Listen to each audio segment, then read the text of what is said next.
welcome back to another Just 5 Mins. This time around, I've got my good friend Tim Abel, who's doing the very first guest podcast on Just 5 Mins, talking about ASDF and not just the keyboard sequence of keys. It's really interesting, something I could have done with a few weeks ago. So without further ado, I'll introduce Tim and he can take it away. Hi, Tim Abel here from the Software Should Be Free podcast, doing a guest appearance for David on the Just 5 Minutes. I'm really excited because there's a tool I've been using that is really underappreciated in the development community. And it is a little tool for managing versions of toolchains such as Golang, Rust, .NET, JavaScript, etc. Node. And it's called ASDF, which is very easy to type. You can find it at asdf-vm.com, which I'm sure David will add to the show notes. And it is one version manager to rule them all. So if you have wanted to install multiple versions of, say, for example, .NET and switch between them, which I noticed that David was falling over in the last Just 5 Minutes that I listened to, this is the tool for you. And it does support .NET. And it supports it through a plugin system. So you can add in support for whatever languages are interesting to you. So you download and install the tool, which gives you an ASDF command. If you run that, it gives you a help page. The subcommands for that are things like plugin, install, current, local, global, which.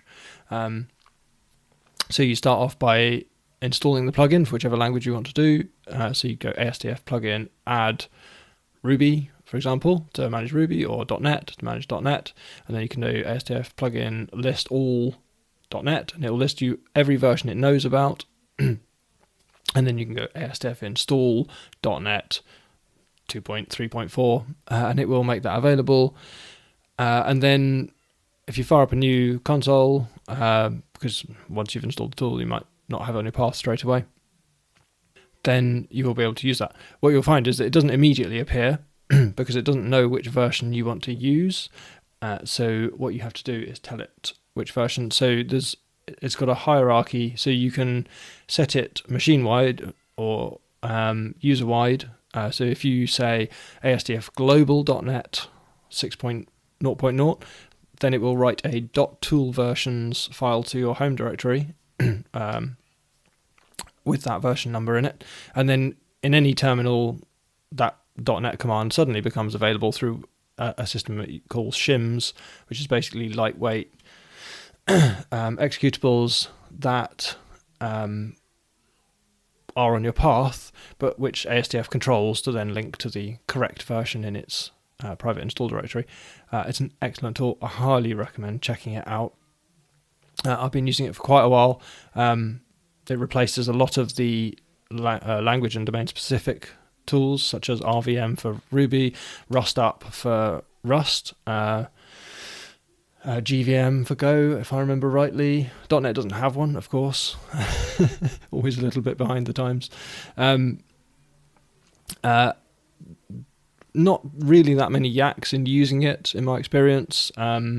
Occasionally I've had to use a terminal to launch an IDE so that it can find it, but other than that, it's generally been pretty good. And it's just made life very easy. You now have one command to learn, and you don't have to learn the difference between RVM and GVM when you're switching languages, as I'm sure mostly do these days. I certainly do it a lot. If a new language comes out, someone can add a plugin. They can be unofficial initially, and then they do have like an official plugin list that are available by default. But if there's a more obscure one, you can go and pull it down from GitHub. And I'm going to stop there because that's my 4 minutes, and that'll give time for David to top and tail it. But do check out asdf-vm.com. Give it a go if you haven't. I can be found at Software Should Be Free or timwise.co.uk. Till next time.